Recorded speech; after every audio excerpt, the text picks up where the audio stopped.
Within 2 days, the tall, dark-haired man had left behind Wichita Falls and the two girls that he had murdered.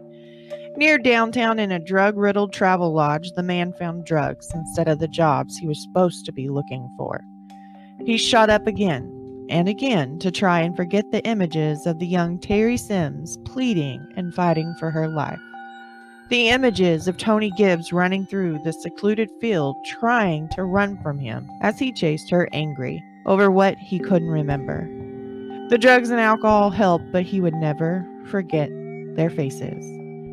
One night, lonely and in a bar on East Lancaster, he was drinking away the little money he had, fighting the demons of what he was and had done, when a pretty brunette sat down next to him.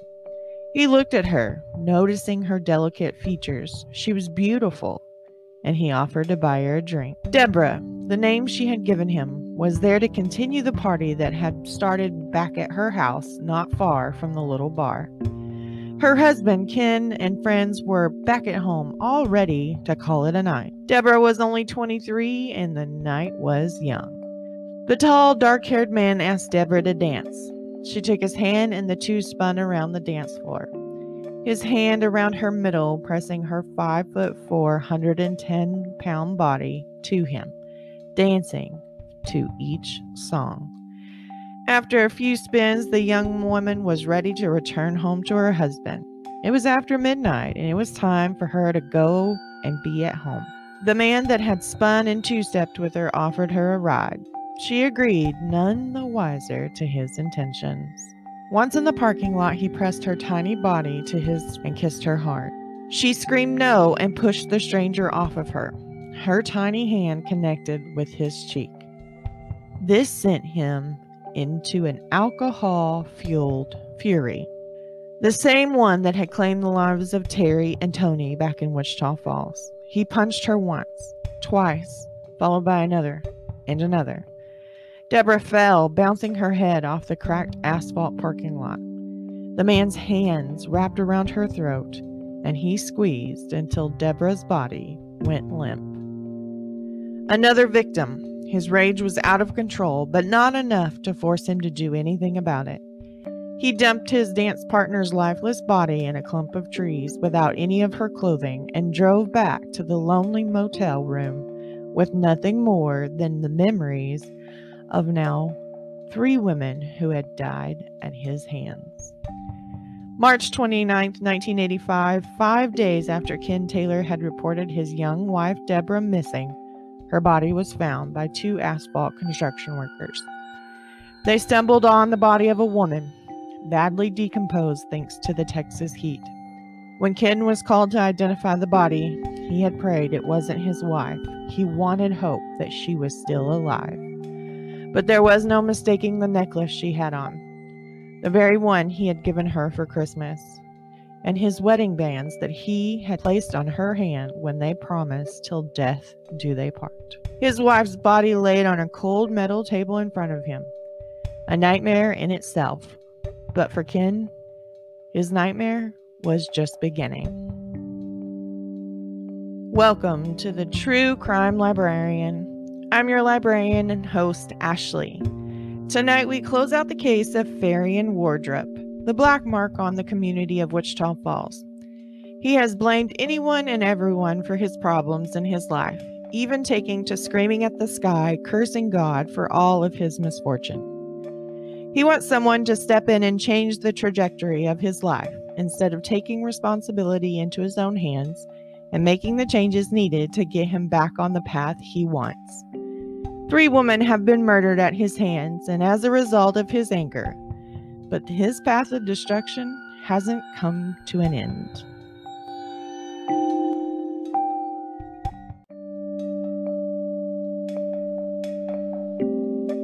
Warning: this episode contains graphic detail of rape, murder, and adult language. Listeners' discretion is advised. If you feel any of this may be too much for you, please skip this episode or have someone listen with you or for you. Good evening, my true crime nerds. We have just a little bit of house cleaning to go over tonight before we get started. And as promised, last week we unveiled the limited shirts of the month for March. You have until midnight, March 31st, to get your hands on this month's shirt.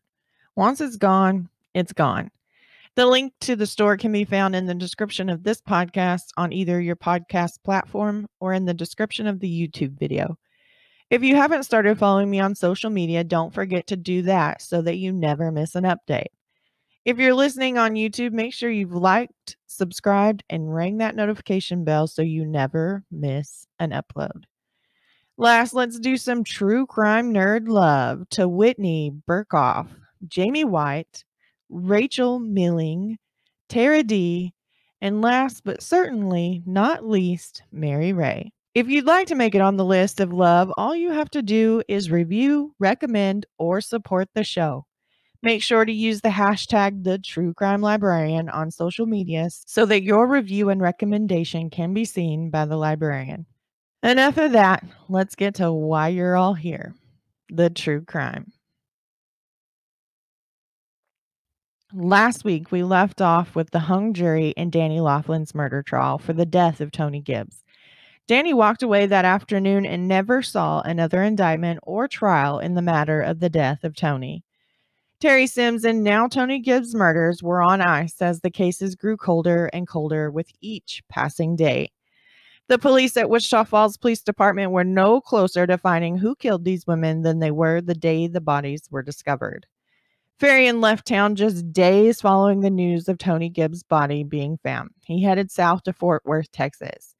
He was headed to the mega city to find work, something that would keep his wife, whose patience with him was growing super slim, from filing for divorce. But instead, all he found was more drugs to pump into his veins and alcohol to fill his belly as an attempt to create a fog that would force the memories of Terry and Tony from his mind.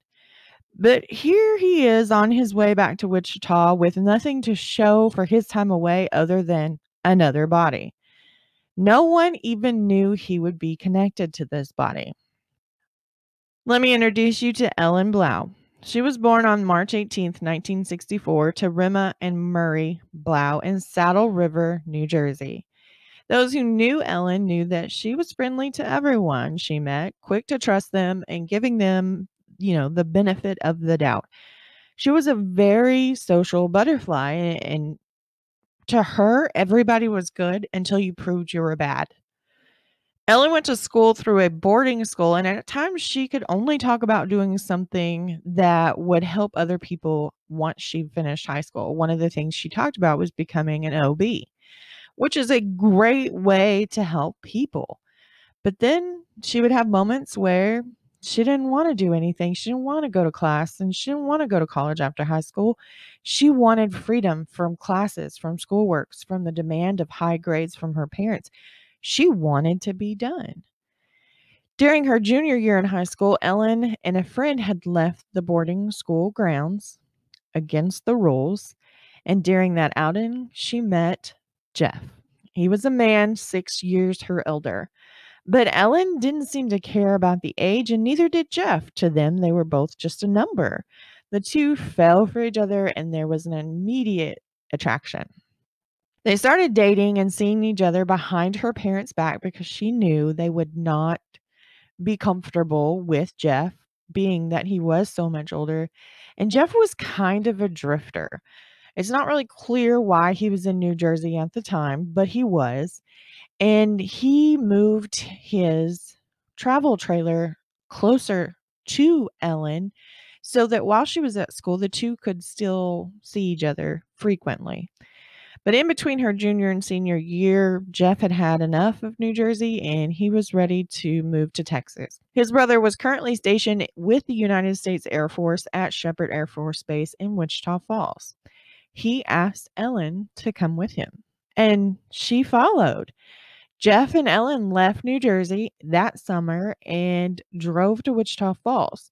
And this sent her mother and father into a huge rage. They were mad. They couldn't believe that she would give up an opportunity. Murray had worked so hard to provide her with this life. How could she squander it away?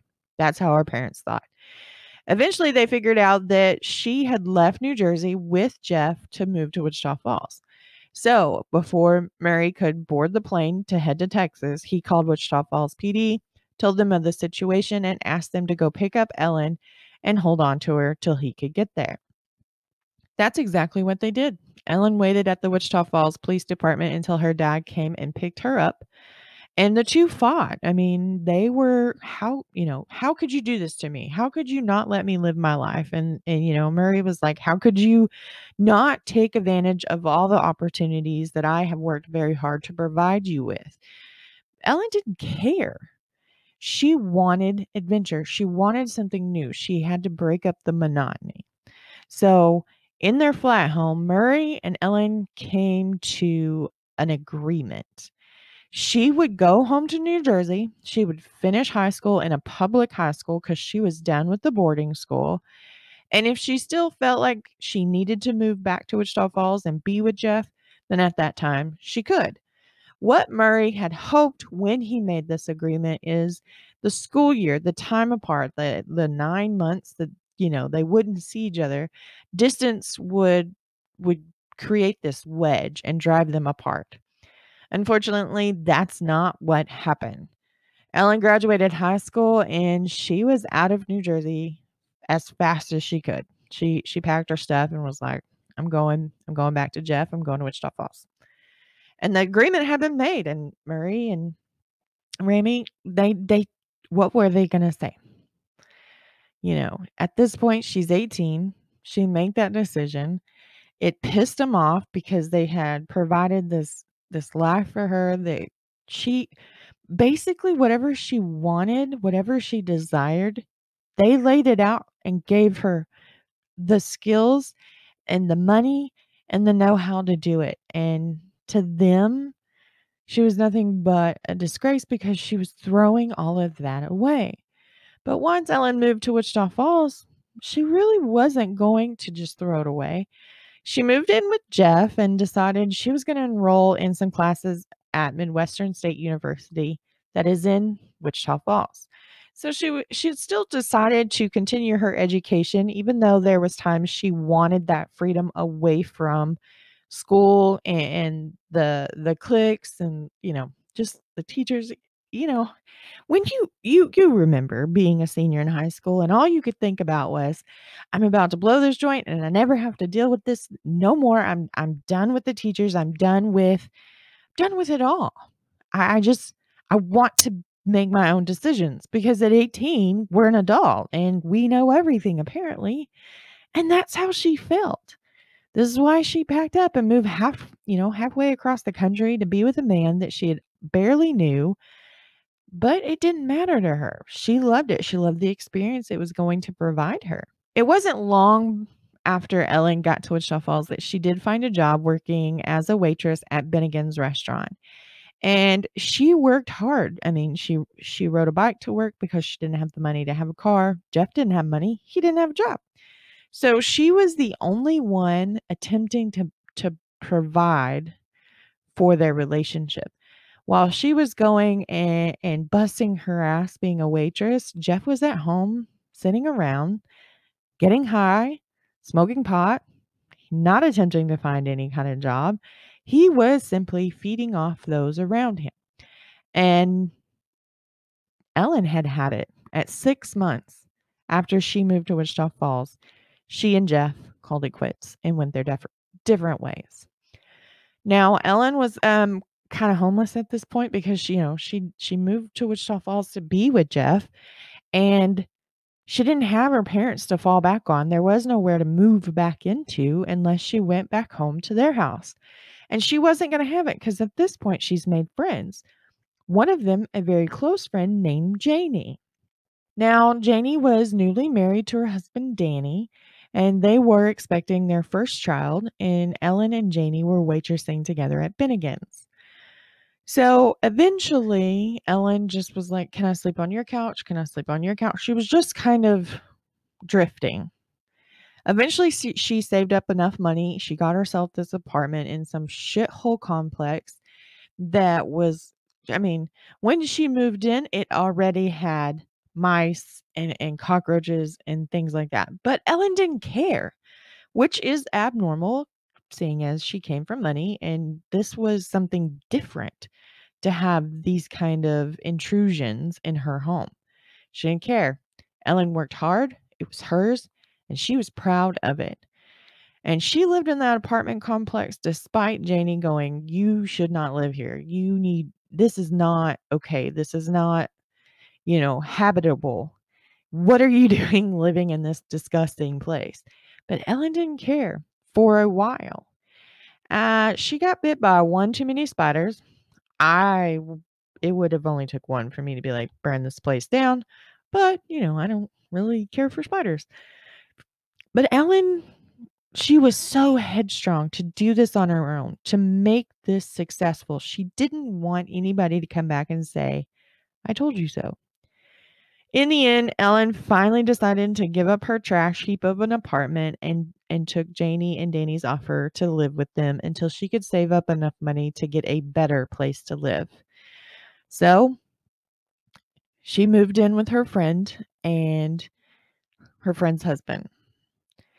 Now, as she would go to Janie's apartment, even before she lived there, just visiting, there was a tall, dark-haired man living in the same complex, and he seemed to always notice Ellen.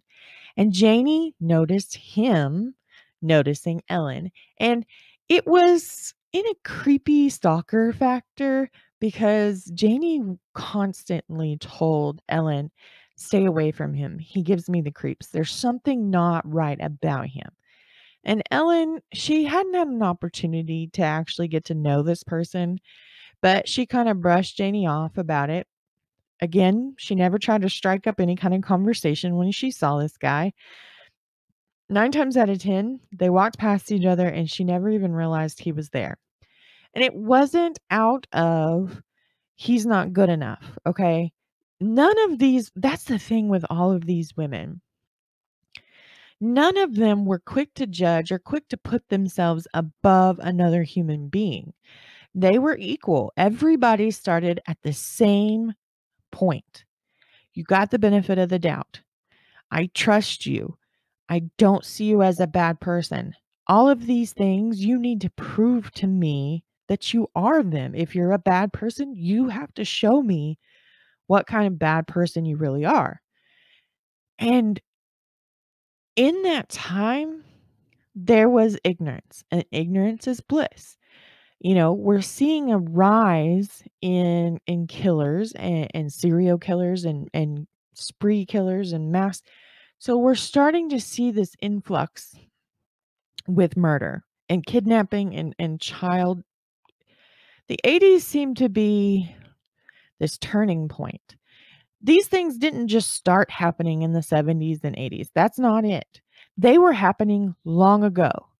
Look at H.H. Holmes. He was a serial killer how long ago? You have all these factors that you think, "Oh, there was like a spike in becoming, it was like a trend to be a serial killer." That's not it. It's the advancement of media. That's how we are seeing this rise.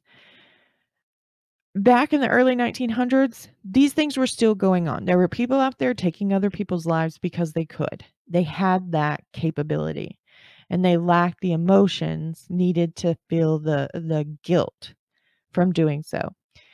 But the media was very limited to your local area. There wasn't national news unless it was a presidential notification, okay? So it wasn't like you were in Texas hearing about a murder in California or in New York City. That was not what it is today or even in the 80s. So as media begin to broaden their horizons as far as how much and where they reported things, we started to see more news about these serial killers that are seemingly popping up in our country. They aren't, though. Don't forget it. They are not just popping up in the 80s, the 70s and 80s. They've always been there. The media now has the capability to report news that is outside of your local area. That's where that change seems to happen. So, but at the time, we're still, all of this is still kind of new. And you think that would never happen here. That would never happen in my own backyard. And and so everybody was very trusting of people they first met back then. And Ellen was the same. All the women were the same. They gave everybody the benefit of the doubt. And unfortunately, when they crossed paths with Faryion Wardrip, he took complete and total advantage of it. On September 20th in 1985, Ellen was locking up at her new job at Subs and Suds, and she was going to go next door to the Pizza Inn. She was going to have a drink with a coworker, with the restaurant manager, and her current boyfriend, he was just temporarily placed at Shepherd Air Force Base. He wasn't in the Air Force, he was in the Navy. But due to some training or due to some, instructing that he was doing, he had to come to the base and stay for a little bit, and he ended up meeting Ellen, and the two hit it off and began dating. So they all four of these people are at the Pizza Inn. It's well after 10 o'clock at night. They're drinking, they're having, just a good time hanging out with one another. However, the coworker and Ellen's new boyfriend, they get in a little bit of an argument with words. And Ellen decides she's going to take him back to the dorms on base, and then she would be back. Best to just deflect and everybody go to your corner and, let's nip this in the bud right now. So Ellen drives her boyfriend back to the base, and then she comes back to the Pizza Inn where she continues to have a good time with her coworker and the restaurant manager. Around midnight, they're told, "Hey, look, we're closing. Y'all don't have to go home, but you can't stay here," kind of thing. And Ellen decides, it's late. I need to go home. I've got a shift in the morning. I'm going to be here a little bit early because we've got deliveries coming in. So Ellen climbs into her brand new Volkswagen Beetle. It's a kind of green, mossy green color. And she's very proud because for the longest time living in Wichita Falls, she had no car. She had a bicycle, and she rode that thing proudly all over town. But now she finally got to a point where she could purchase her very first car by herself without the help of her parents, and she was proud of it. She climbed into the new car and she headed just up the road on Old Brick Road, and there's a convenience store, and it still sits there today, called the Country Store. She pulled in, and it's unclear if she was, there to pick something up real quick from the gas station, cigarettes or whatever, or if she was needing gas, but it didn't matter because Faryion had been walking home from his job at the Pizza Inn, and he saw Ellen as she's leaving the convenience store, and he walks up to her and he's telling her, "I'd like to talk to you." And Ellen's like, "It's late, dude. I'm going home. How about we, get together and we'll talk about whatever it is you want to talk about later." And Faryion is very insistent. He's like, "No, I need to talk to you right now." But that didn't matter. Ellen, at this point, she is suspicious of him. She's becoming a little on edge. Her heart rate has picked up. She's starting to notice her surroundings a little bit more because of his insistence of talking to her. And the two didn't know each other. So what did he have to say to her? Ellen decides she's going to get in her car and get away from the situation just to diffuse what is going on. So she quickly unlocks her door and jumps into the driver's seat. But Faryion is just as quick, and he ends up in the passenger seat next to her, and he tells her, drive now. He instructs Ellen to drive in the direction of out of town, and they are headed to seclusion. No witnesses. Faryion, he's yelling at her in the same way that he did with Tony. Drive. Why are you like this? Why do you, I hate you. And Ellen is completely confused about his erratic behavior, but Faryion is high. It seems to be that this anger doesn't come to the surface until he gives it a little boost of confidence with whatever intravenously injected drug he had just consumed. They pull out to this deserted unoccupied land on East Road, and as soon as she turns the car off, Faryion grabs her by her hair, and he begins punching and slapping her in the face. And then from seemingly out of nowhere, he pulls a hunting knife and stabs her. Ellen manages to get away from him and get out of the car, and she takes off into the field just as Tony did.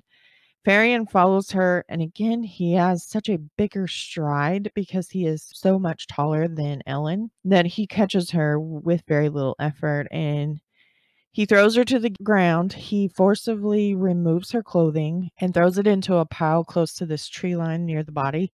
And he continues to yell at Helen and punch her and, just listen to me kind of thing.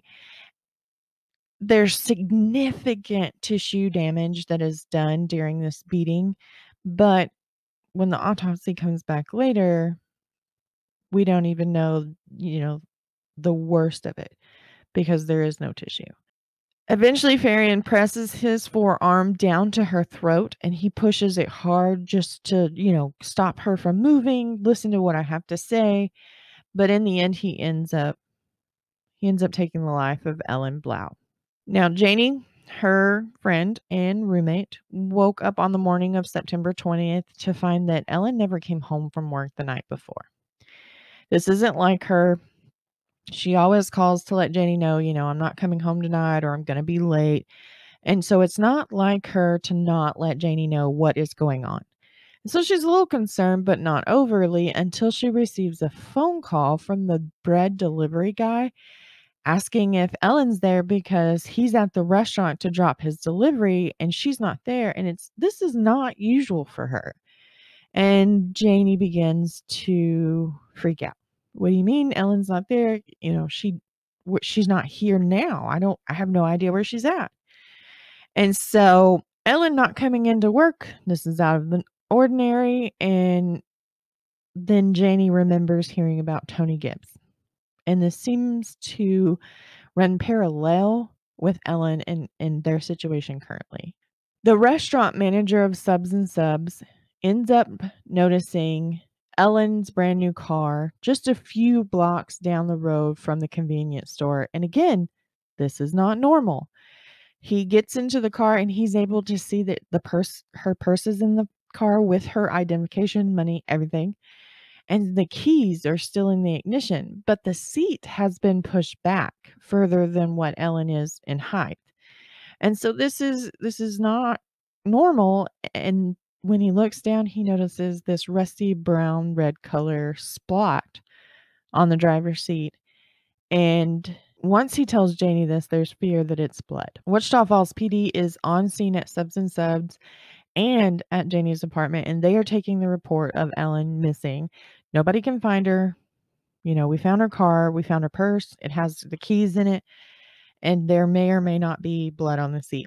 Wichita PD impounds Ellen's car to process it for any further evidence, and half a dozen SWAT team members spent that morning canvassing the area where Ellen's car was found.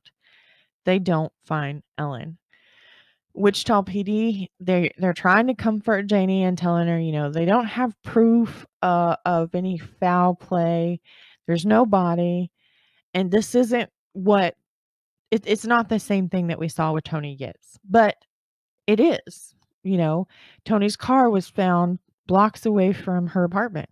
Ellen's car found blocks away from her work. Both women are missing. Nobody's heard from them. Both women never came into their next scheduled shift. We are seeing exactly what happened with Tony, only we're seeing it a year later. By the end of the day, Janie was tasked with calling Ellen's parents in Shelton, Connecticut, where they had moved to.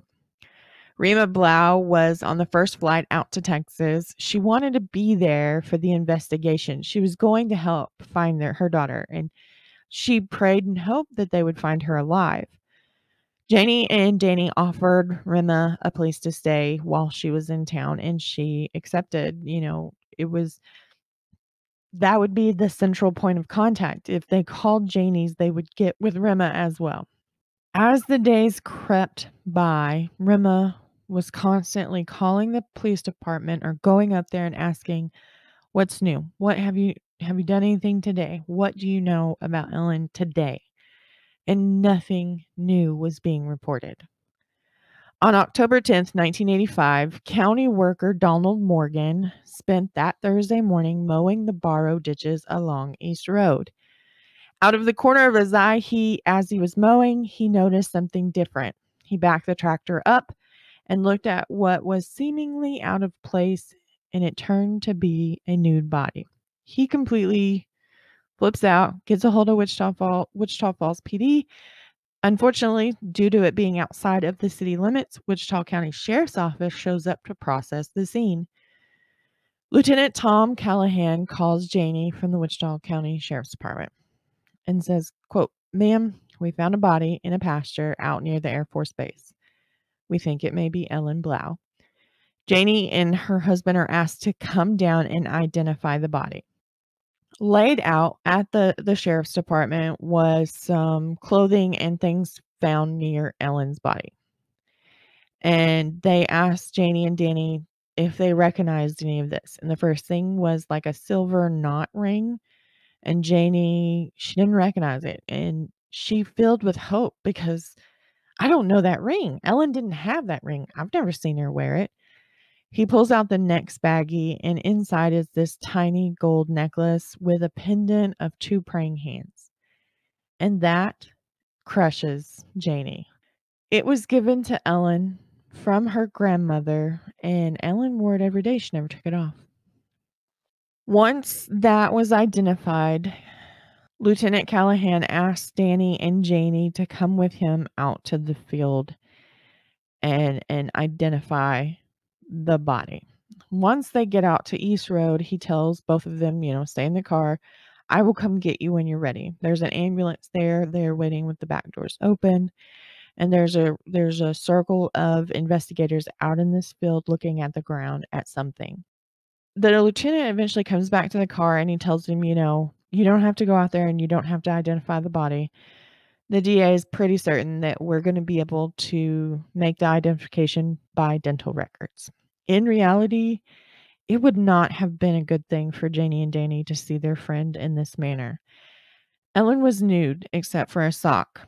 Her body had been mutilated by wild animals. Her skull was nothing but the bone. Everything had been ripped away. She had an arm that had been completely torn away from the body. It would not have been good for them to see her in that manner, and they would not have been able to identify her without the soft tissue structures that give your face your identification. Rima made arrangements to have dental records from New Jersey sent to Texas so that they had something to compare them to. The body in the field off of East Rose was that of the missing 20-year-old Ellen Blau, who had been missing for 10 days. Faryon's name never came up in investigation. On May 6, 1986, Tina Elizabeth Kimbrough, the only daughter of Elaine and Robert Kimbrough, was bringing her little black toy poodle in after taking it out for a potty break in the morning. Tina was fixing to go and get ready. Elaine, her mother, had had surgery just a couple of days before, and she was at the hospital recovering, and Tina was going to go up there and sit with her mom. But before she could get ready, there was a knock at the door. Tina goes and she looks through the peephole, and it's Faryion, her friend. And she opens the door, and Faryion tells her, I need help. Do you have something to take the edge off? I need help. I don't feel good. And Tina invites him in. It's unclear if she had something to provide Faryion with to help with the withdrawals that he was going through. Here's the thing about this case. Tina Kimbrough is this pivotal point in this investigation and in this true crime case. But it's very unclear of how this morning goes between the victim and the killer, because they are friends. So, Tina invites him in. She closes the door, and immediately Faryion presses his body to hers and kisses her. And the two knew each other. They had met at the Stardust, where Faryion was currently working as their doorman checking IDs. It's rumored that him and Tina had gone on a couple dates, but there wasn't a romantic connection, so they decided to stay friends. But in the moment that he walks in the door and he automatically pushes himself onto his friend, she pushes him back and tells him no, and the rage inside of him explodes and he slaps Tina hard across the face. He jumps on her, attacking, punching, and slapping Tina. He's holding her down, and she's doing everything that she can to fight him off. But Faryion eventually pulls her panties down and removes them. Tina is using her elbows as leverage to keep from allowing Faryion to lay her flat on the floor. So she's trying to lift herself up, hopefully get into a sitting position, which would allow her to hopefully get up and be able to run. However, Faryion is in a withdrawal. He's angry. His body is chaotic on the inside, and he has this unnatural force. And Tina just doesn't have enough to get herself up. Once Faryion gets fed up with the fact that she keeps trying to get up and fight back, he wraps his hands around her neck and he starts to squeeze. And he squeezes so hard that the necklace she's wearing ends up leaving an impression into the skin that is able to be seen after she dies. Faryon's rage is so unpredictable. He snaps at what would be the most minute things. Kissing your friend and her telling you no isn't exactly something to cause this rage. Kissing a stranger and her telling you no should not elicit this kind of rage. But for Faryion, it does. And he only gets angrier as Tina fights back.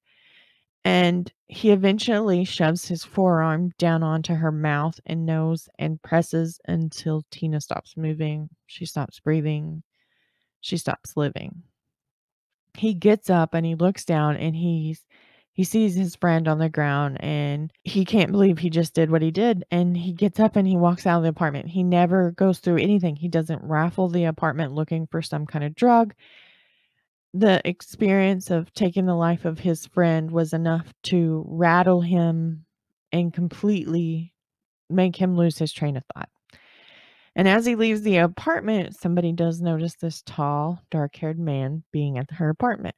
Elaine, Tina's mother, she's at the hospital and she's visiting with her niece, Shelley, and her ex-mother-in-law, Mildred. And then she suddenly becomes hysterical. She's telling them, something's wrong. Something's happened to Tina. This isn't right. I can't get out of here. I need you two to go check on her. Something's not right. And of course, Shelley and Mildred, they're trying to calm her down. Tina will be here soon. Everything's okay. Nothing's wrong. But no amount of coaxing calms Ellen down. Hospital staff eventually comes in due to the amount of monitors going off, and they give something to sedate Ellen. But it does not work. She continues with this hysteria. And finally, Shelley and Mildred give in. We'll go check on Tina. We'll bring her back. We'll show you she's okay. She refuses any medication from hospital staff for the second dose of sedation because she wants to be awake when Tina gets there. She needs to see her with her own two eyes and she needs to hear her daughter. Shelley and Mildred go over to Tina's apartment at Park Regency Apartments and they're there to check on her. Shelley had been given a key from Tina. The two were very close for being cousins. And as soon as Tina moved into this new apartment, she gave Shelley a key. Well, Shelley uses her key to let herself and her young daughter into the apartment. She's going to wash her daughter's face while, Tina finishes up and they can take them to the hospital. And as soon as she steps foot into the living room, she looks down and there's Tina's lifeless body looking back at her. She's on the floor close to the sofa.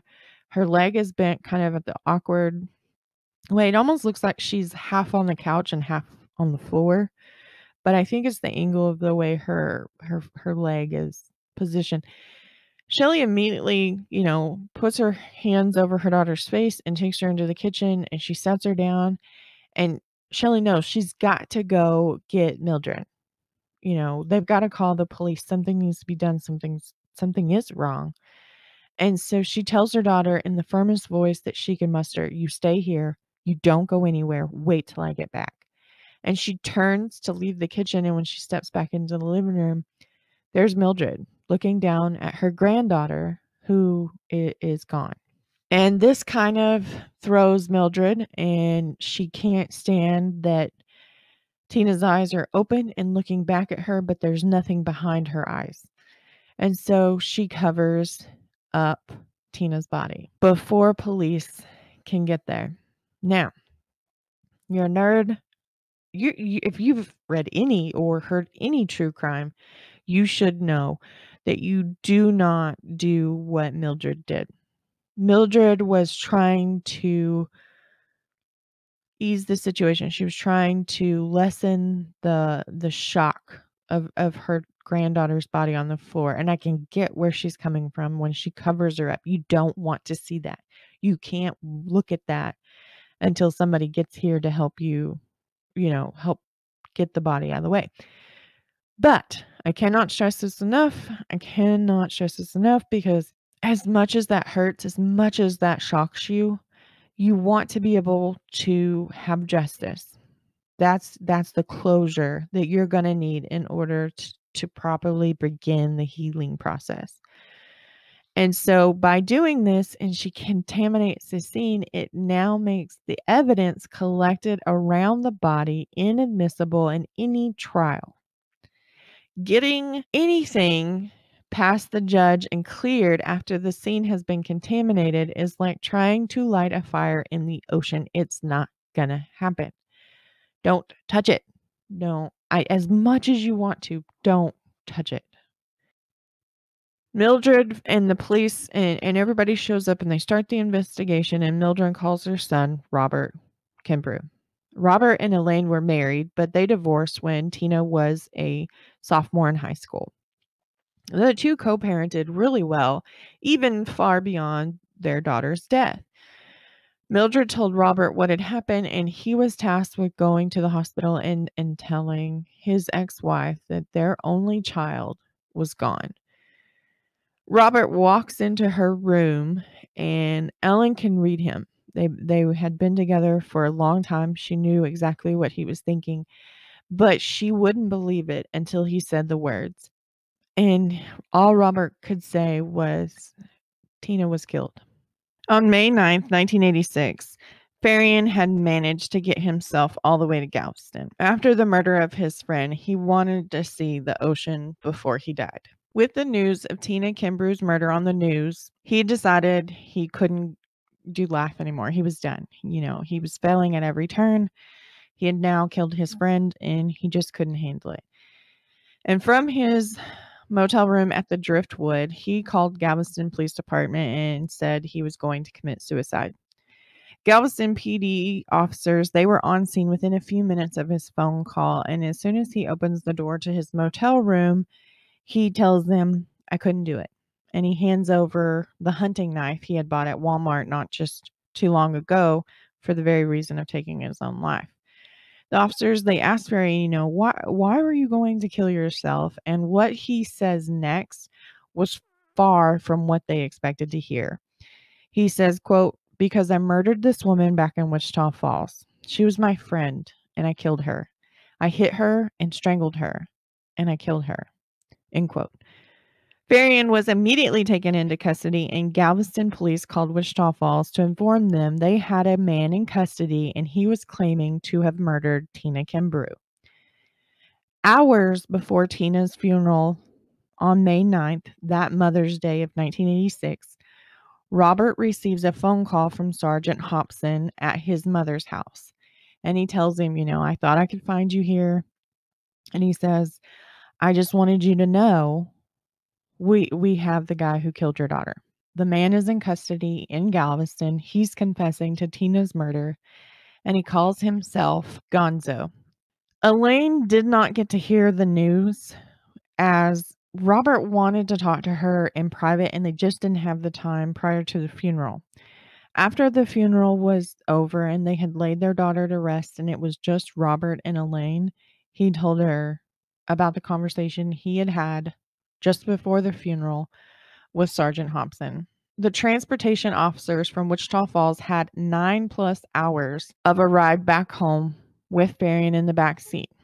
There was dead air, and Faryion decided he needed to fill that dead air. And here's a little tip for those of you who, end up in an argument or in a situation where you think the other person did something.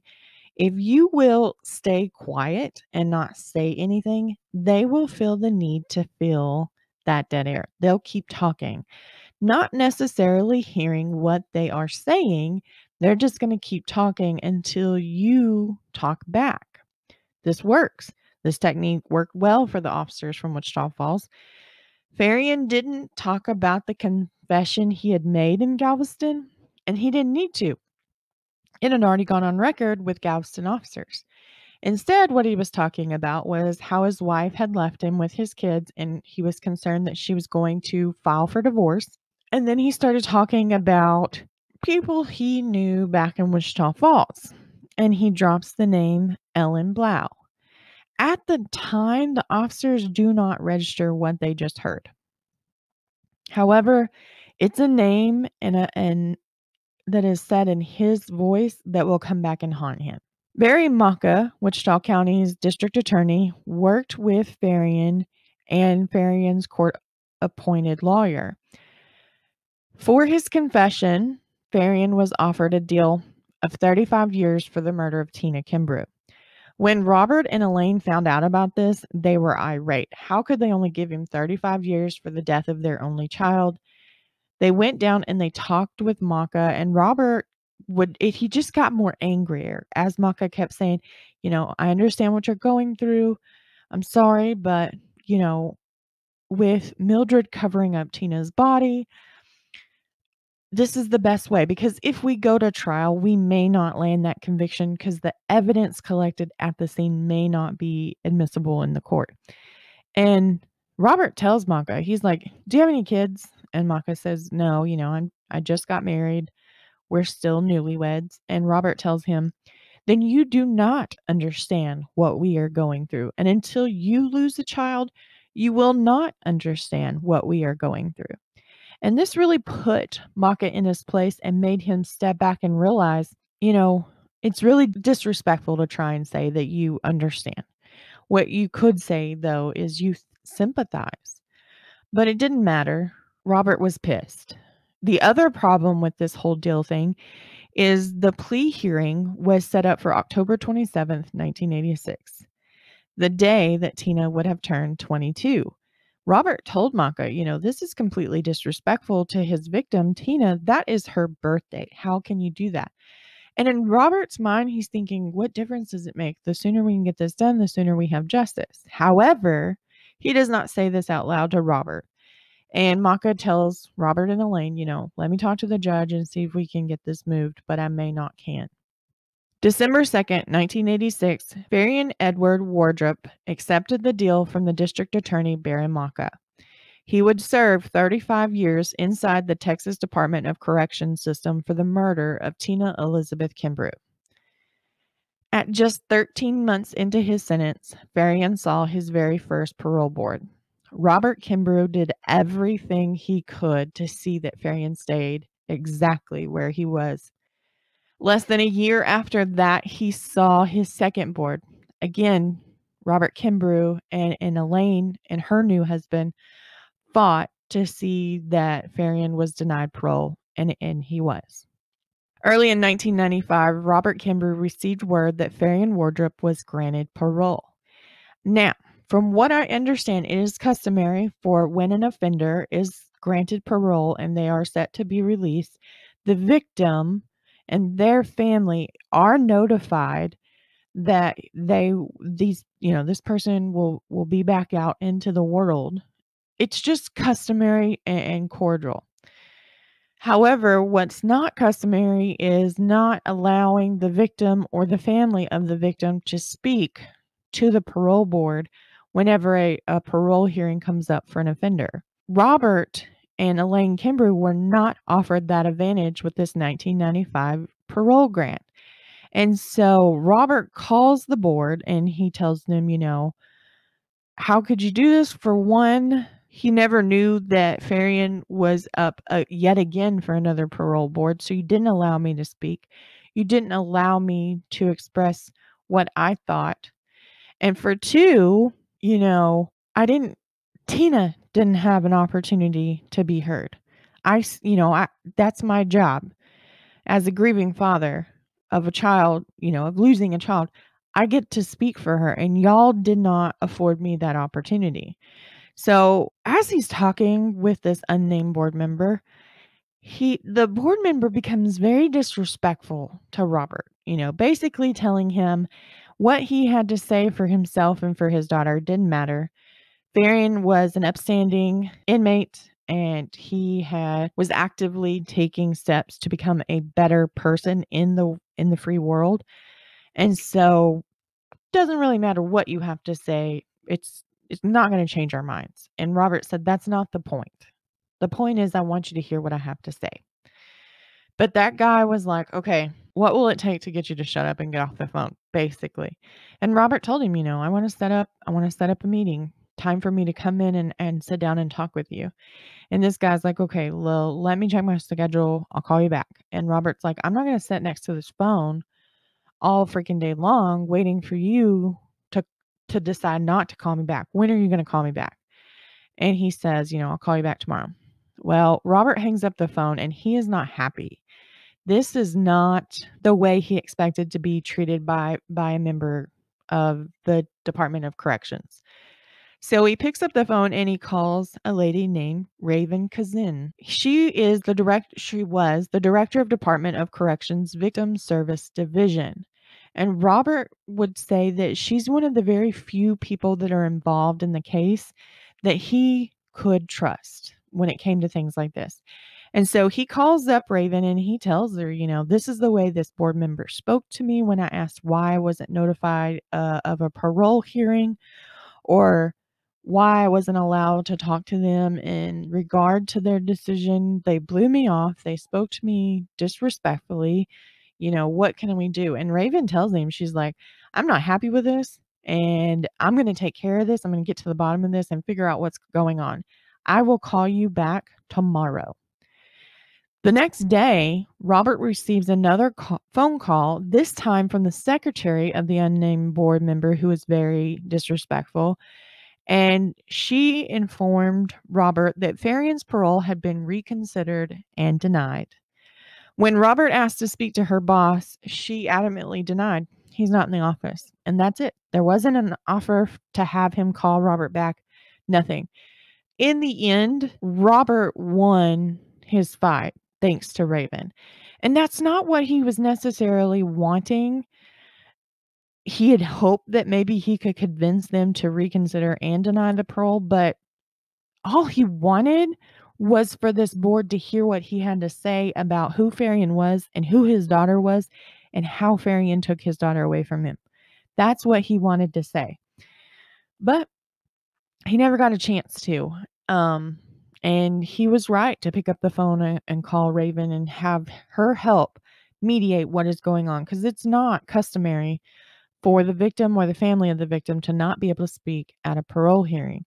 You can almost bet and go back and look at cases where an offender is in prison for murder, and as long as the family of the victim is grieving, they tend to make it to every parole board hearing to try and stop them from getting out.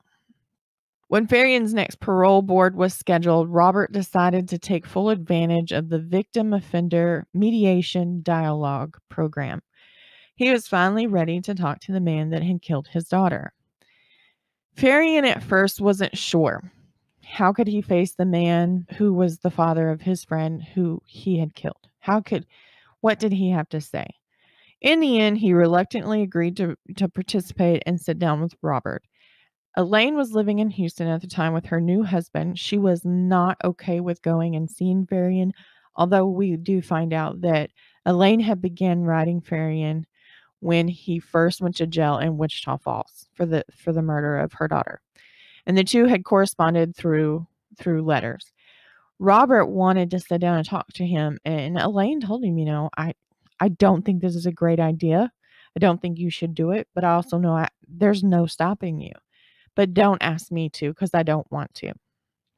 And Robert said, "That's fine. You don't have to. I'm going to go talk to him. I need to know why. I need to understand what happened." Faryion sits down with Robert, and Robert only had one thing he wanted to know. And this is what he said to Faryion. He said, quote, "How is it that my daughter could have known someone capable of committing murder?" And Faryion, he goes on to tell Robert his story.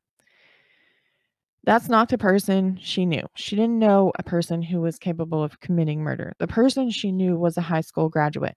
Lie. "He went to college for 3 years." Lie. "He made straight A's." Lie. "He played football." Lie. "She didn't know he had messed up his life with drugs." Lie. "He worked 3 jobs so his friends and family didn't know about his addictions." Lie. "He had been writing his dad to forgive him for all the bad things he had put Faryion through in his childhood." Lie. "His father apologized for not being a better father." Lie.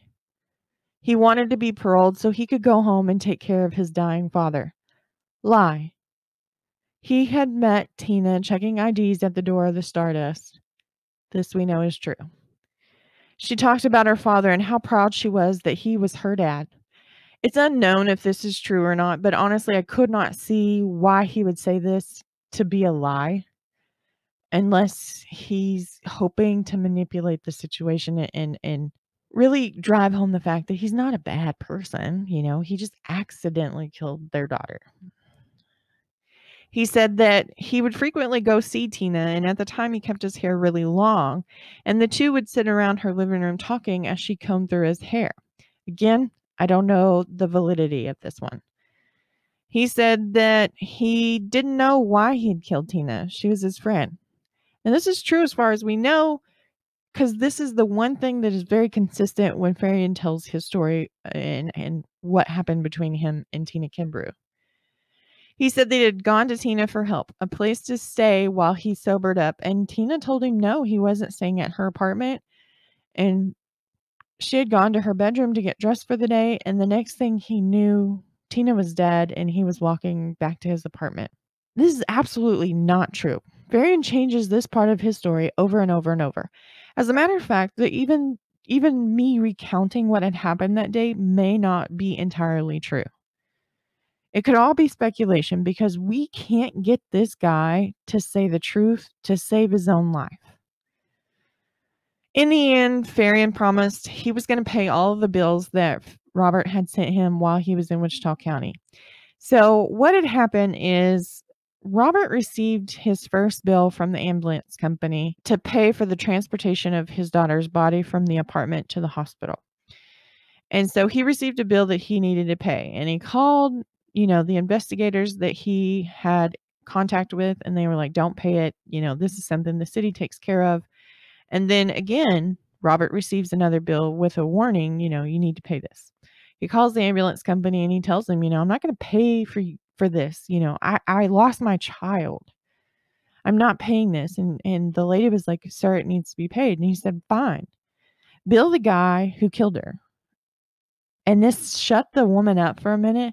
And she goes, "What's his name and his address?"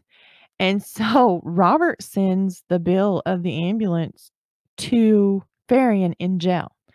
And even though Tina's entire funeral, the casket, the plot, the service, the flowers, everything was paid for, Robert had gone and got a list of itemization of everything that had been paid for the funeral. He sent Faryion the bill. He expects to be repaid. So when they're sitting down during this mediation, Faryion promises Robert, "When I get out of here, I'm going to pay every bill you gave me for Tina's murder. I'm going to take care of this."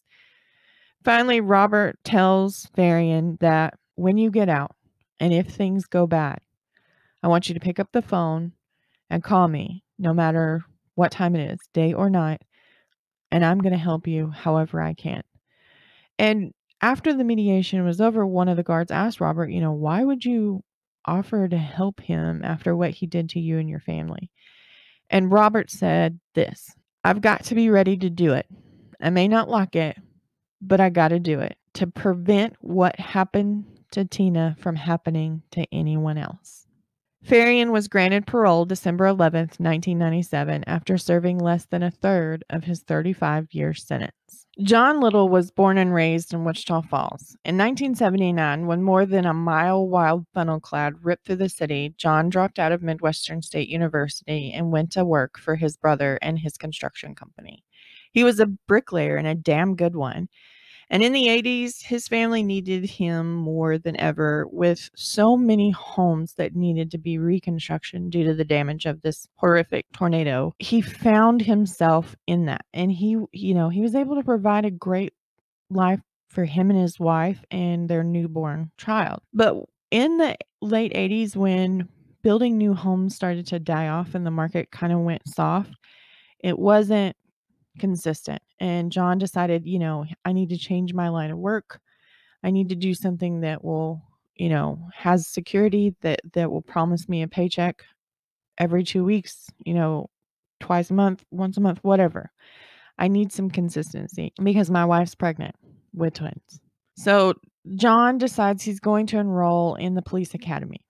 And he went through all of the drills and all of the book work. He went through it all, only to learn that he would not be considered for the Wichita Falls Police Department because he had failed the eye exam portion of his testing. And he would have to wait 2 years before he could go back and try again. And this crushed him. What do you mean? I've been looking down a straight line, laying this brick. I've never had a problem with my vision. But he notices that Barry Maka's office is looking for an investigator. And it's something that really caught John's eye. So he calls over to Maka, and Barry and John, they went to the same church. They knew of each other, but they weren't they weren't close friends at the time. So when John called him and he's like, "Hey, what are the qualifications?" And Barry invited him up to apply. Here's the thing. Typically, Maka would hire seasoned veterans from the police force to be his investigators. However, they were set in a way of investigation that they were comfortable with and not what Barry needed. So he decided to change it up a little bit this time around, and he was going to hire someone right out of the academy. And hopefully this person would not only be willing to look at the investigations from different angles and investigate in a style that is reasonable or that is needed for each case. It's got to be able to change. And the other thing was he was hoping that this new individual right out of the academy would grow into this job and he would become a better investigator. Thus, John Little landed the job. In December of 1998, Maka decided it was time. So he sat down with Little and talked about the unsolved murders from the earlier time in his career when he first took over district attorney. And that was Terry Sims, Tony Gibbs, and Ellen Blau. These 3 cold cases haunted him. He had a gut instinct that maybe they were connected, but nowhere in the investigation and in any of the case files or anything could he see the connection. So he asked John to take a look at all the cases, and he told him, he said, Danny Laughlin was killed in 1993. We were able to exonerate him from any wrongdoing with Tony Gibbs with a DNA mismatch, unmatched, whatever you want to call it. They were not able to say that Danny was the person who committed Tony Gibbs' murder because the DNA did not match up. Danny was gone from this world, and it took a couple years after his death for them to call his mother and let her know, Danny had been exonerated of the murder. So now I need you to sit down. I need you to look at Terry Sims' case. I need you to look at Tony Gibbs' case. I need you to look at Ellen Blau's case. He has a hunch, and he's hoping maybe John can see it. So mid-January 1999, John had waited till after Christmas. He got through the holidays with his family, and life was starting to become normal again. He sits down at his house after the kids have been put to bed, and he opens the case files for Terry Sims, Tony Gibbs, and Ellen Blau. He is going to familiarize himself with each case. Here's the thing. John was connected to a case that is part of this whole thing. When Tony Gibbs had gone missing, his brother had known Tony, and John had known Tony through his brother. They were nothing more than acquaintance. They didn't hang out. There was no like, I'll come to your house for dinner, you come to my house for dinner kind of thing. It wasn't that, but he was part of the search party that looked for Tony when she had gone missing. So he sits down, he opens these cases, and he's looking, making a list of names. Any friends, witnesses, suspects? Soon there would be a familiar name amongst each investigation. 50 minutes away in a small community of Alney, Texas, was Faryion Wardrip. Faryion had moved there to be with his family after his parole, and he had gone to church, and he'd become a godly man, and he had met a godly woman. Life was finally looking up for him. His father, George Wardrip, had watched his son try to better his life, and he had job after job because of his record.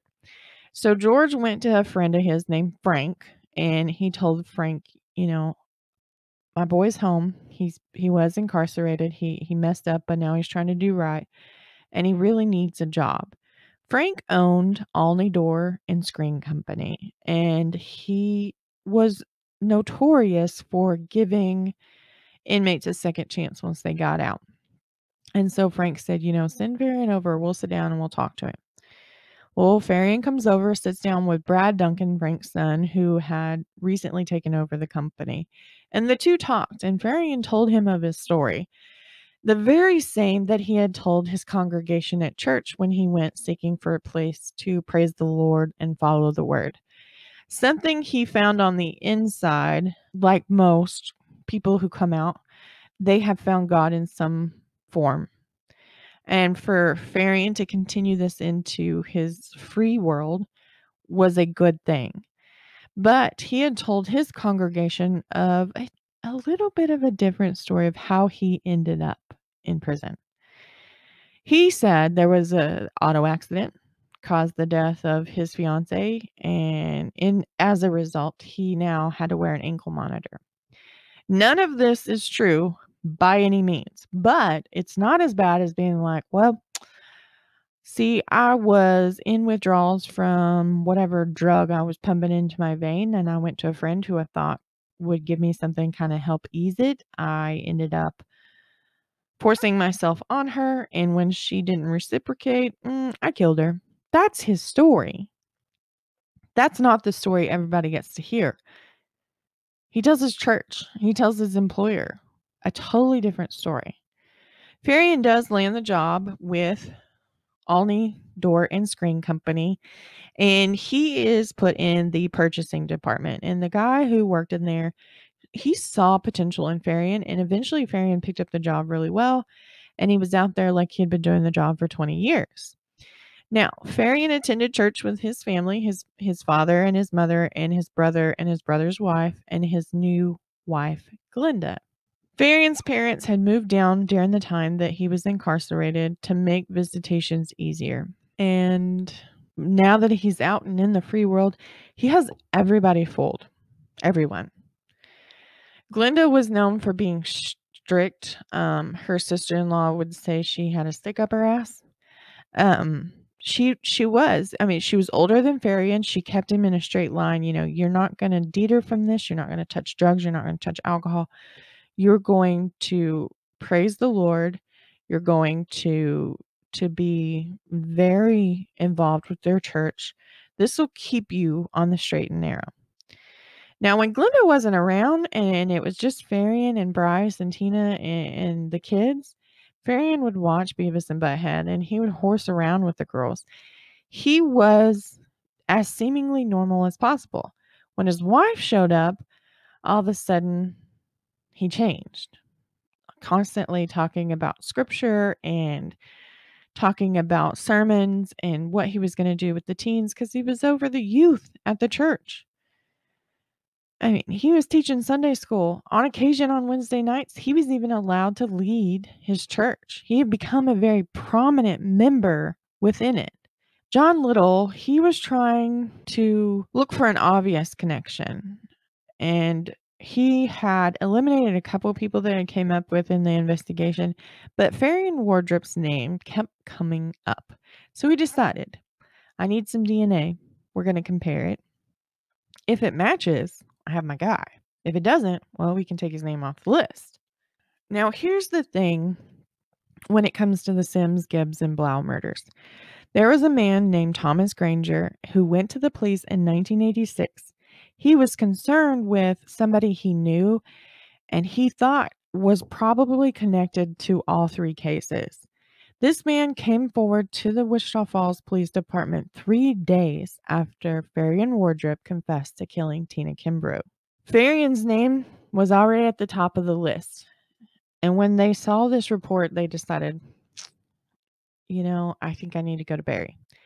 So John Little walked into Mako's office and he said, what would you say if I told you I think I've got the guy you're looking for and that I can put him in the middle of everything that happened? And, oh, by the way, he's already been in prison once for murder. And Maka listened to what John had to say, and he gave him the go-ahead to go ahead and start surveillancing Faryion, and if he could get something discarded that might have DNA, then they would do some DNA testing. So John Little jumped in his car and drove 50 minutes on Highway 79 to the little town of Albany, Texas. Faryion was easy to surveillance. Not only was he wearing an ankle monitor, but he left for work at the same time each day. He ate lunch either at the factory, brown bagging it, or when Glenda brought him a hot meal. He went to church every Wednesday night and every Sunday morning. There was no variation. But here's the thing. The way Faryon's parole was set up, he was not allowed to leave the city of Albany, Texas, unless he was traveling to Wichita Falls to meet with his parole officer. And then, and only then, would he be granted access. So he didn't even really technically know when he had to go see the parole officer. They'd call and be like, you can travel from Albany to Wichita Falls on this day, and you need to be in his office by this time. Well, ever since Faryion got out of prison, he became a very punctual person. And with the fact that he had been sober for 11 years, it was, he didn't have a problem being a functional human being in society. There was nothing in there changing and altering his personality. There's no substance abuse. So as Little is watching Faryion, it's February, it's cold. He can't exactly sit out in front of the factory all day in his car where they're going so he doesn't freeze because the exhaust from the tailpipe's totally going to give them away that there's a guy sitting in a car and has been there all day long. Well, it just so happens that right across the street from Albany Doran's Green is a little laundromat. So on February 2nd, 1999, Little took a basket of clothes from his wife that was on the washer and dryer at his house and drove to Albany, and he went to the laundromat, and the clothes just went in the dryer and it ran and it helped keep John warm, and he had this perfect vantage to see across the street. So at 9 a.m., a familiar blue Honda pulls up. Faryion gets out, walks out of the factory, and he sits down in the car with his wife to take his coffee break. And he is snacking on some orange crackers and sipping on some warm coffee from a cup that says Wild Card Poker. And John noticed, this is my way. I need that cup. So he watches, and for 15 minutes, Faryion sits in the car. At exactly 15 minutes, he climbs out of the vehicle with the cup and the cellophane from his crackers. And John watches as Faryion sets the cup on the car, does something, picks the cup up, turns around, and throws it away in a 55-gallon blue drum. That's it. Bingo. So John stuffs his cheek with a little chewing tobacco, and he leaves the laundromat and walks across the street. And as he walks up to this trash, Faryion had noticed him, and he's like, can I help you? And John tells him, I need a spit cup, pointing to the tobacco in his mouth. And Faryon's like, oh, yeah, sure, help yourself. And Little looks down in the barrel, and he can't sit there and overanalyze everything, because when he looks, there's 100 of these wild card poker coffee paper cups. He can't sit there and be like, I don't know which one, because most people who are going to spit into a cup could care less what kind of cup it is. They just pick one up, take it off, and they just start spitting. But Little happened to notice the orange cracker residue on the cup, and he picks up the cup, tells Faryion thank you, heads across to the laundromat, puts the cup in a bag. He has it. I've got my DNA. So he heads back to Wichita Falls. They send the cup off for DNA, and Little and the district attorneys from both Archer and Wichita, they wait for Judy Floyd from Gene Screen to compare the DNA lifted from the cup to that of the crime scene.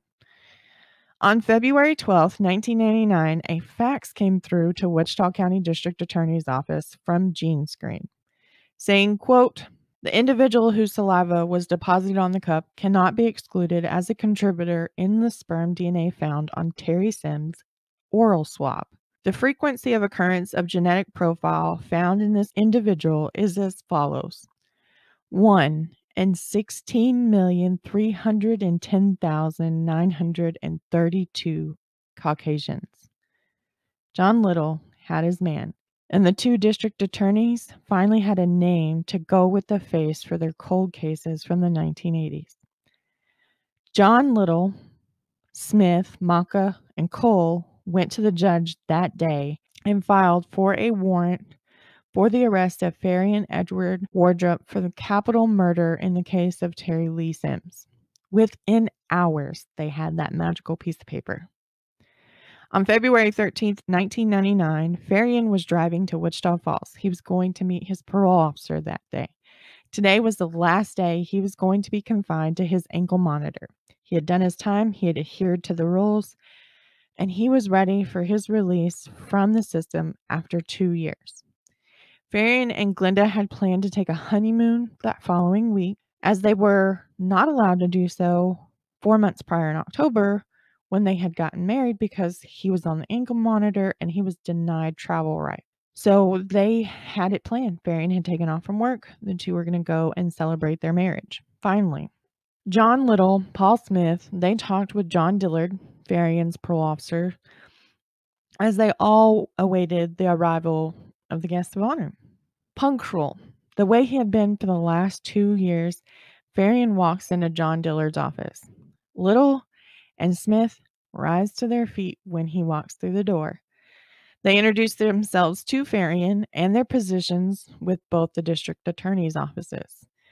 And Smith tells Faryion, let's go down to the DA's office and have a chat. At the DA's office, Faryion was Mirandized, and then they began asking questions. They said, did you know Ellen Blau? No. Lie. Did you have anything to do with Ellen Blau's death? No. Lie. Did you know Terry Sims? No. Lie. Did you have anything to do with Terry Sims' death? No. Another lie. Did you know Tony Gibbs? No. Did you have anything to do with Tony Gibbs' death? No. Lie. Little then informed him of what they already knew. Then he said, we've got DNA evidence linking you to Terry Sims.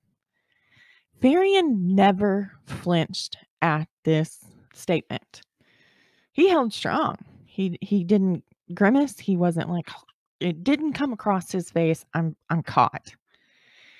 Because he was going to hold strong to the story that I don't know Terry Sims, and I didn't have anything to do with her murder. Then the magic question is asked by Faryion. Am I free to go? No. His breath stopped. His heart stopped beating as he waited for them to answer. And then his heart fell into the abyss when they said no. Faryion was taken to the first floor for booking. They fingerprinted him. And then a chariot of black and white sheriff's car transported him over to the hospital where they drew his blood for further testing. Faryion, in disbelief from his holding cell, began screaming, you people are crazy. I didn't do this thing. I have a good job, a good wife. I'm doing great. I'm not doing anything wrong. Tears of disbelief rolled down his face. He was minutes away from being a free man. And, they were going to remove the monitor. He was going to be able to go away with his new wife, and he was going to be able to live the life he had worked so hard to have.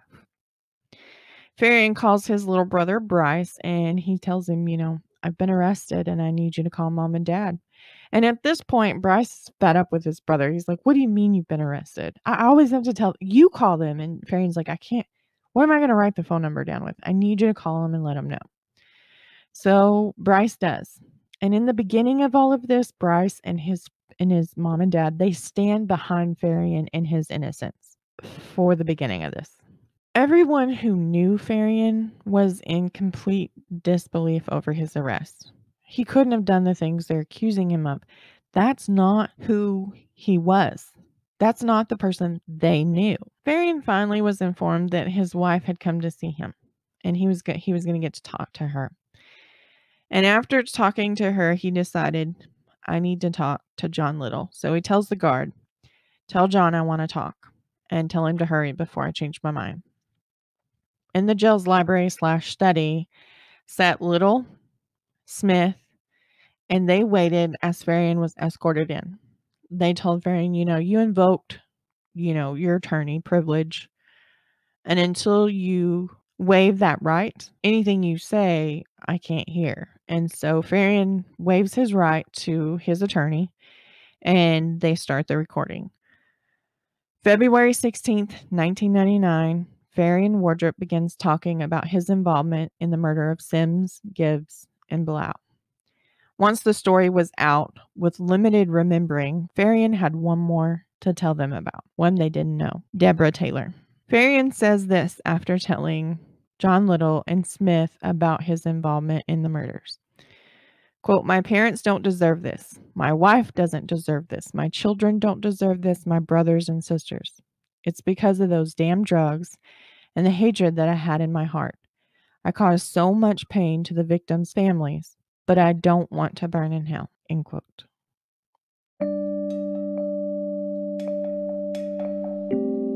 On November 9th, 1999, after a short sentencing hearing following the surprising guilty plea of the defendant, Faryion Edward Wardrip, the jury came back and handed down the punishment of death for the capital murder charge of Terry Sims.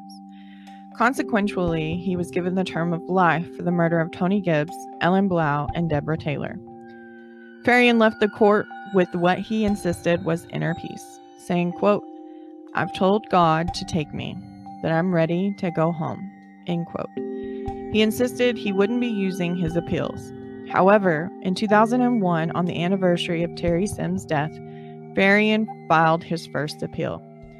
Where the family of the victims are usually the first to speak out openly when an appeal is filed by the person who is convicted of taking their loved one away, yet in this case, it was the defendant's younger brother, the one who told his age on the stand in front of Robert Kimbrough, proving Faryion had lied. Quote, he's hurt people enough. He needs to let it go. Quit wasting the taxpayers' money. This case is closed. He's guilty. He admitted it, and he was tried and convicted. Take him down to Huntsville and put a needle in his arm and execute him, end quote. In 2008, Faryon's death sentence was overturned, but in 2020, the sentence of death was reinstated, and he currently sits on death row in Livingston, Texas. He turned 62 this past Saturday. The woman who escaped his raging storm, thanks to friends showing up at the right time, is still alive today, and her daughter is none other than yours truly. My mother and I have joked about her encounter while sitting around getting to know new people, and sometimes even those we've known a lifetime. We've joked that he's the reason we're both so enamored by true crime. It's our story, one I never thought that would be shared at this level, but here I am, telling her story with her permission. When I talked to her after she wrote her experience, she was more than a bit rattled. It never affected her this way, not until I asked her to write it down. I couldn't truly understand what she went through as she sat watching the news in 1986, but I can imagine with all of you. I want to thank you all for joining me tonight as we close out this case that made us go back to the beginning to understand how 5 women were tied together by one man angry at the world for his life failing at every turn. None of these women would be where they are today had their timing have been different. I truly hope he knows what kind of monster he is. The only one he knew was the one to drive him into confessing. Without her, there would never have been justice for the other 4 women. As always, I leave you with one last line. Timing is unpredictable and the severity is uncertain. Much love, the True Crime Librarian.